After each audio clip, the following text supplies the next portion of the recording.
We'll guide you through how to color match on Photopea. Quick disclaimer, you need to follow this guide carefully, because skipping a step will affect your final result.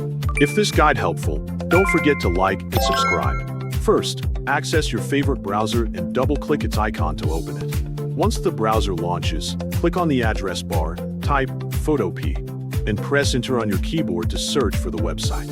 On the results page, select the top option, 𝗡𝗘𝗘𝗗𝗏. Before starting any edits, make sure both the photo you want to modify and the background image you want to use are prepared. Next, select Open from Computer to access your photo. Locate the background image you prepared, click on it, and open it. When the editing page appears, press Ctrl+0 to fit the canvas to your screen for a better workspace view.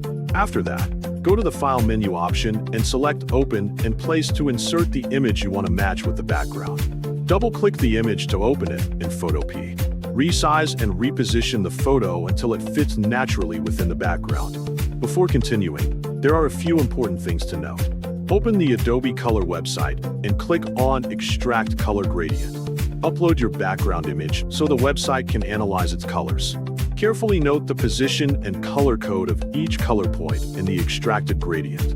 Make sure the position of every color point is as similar as possible when you recreate the gradient later. Once you have recorded the necessary information, return to Photopea and look at the new adjustment layer options. Add a gradient map effect to the image.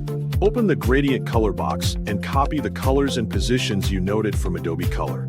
Apply each color and place it in the corresponding position within the gradient.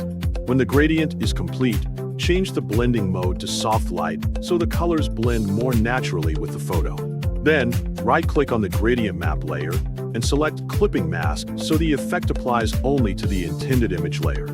Finally, lower the opacity value to make the effect more subtle and realistic.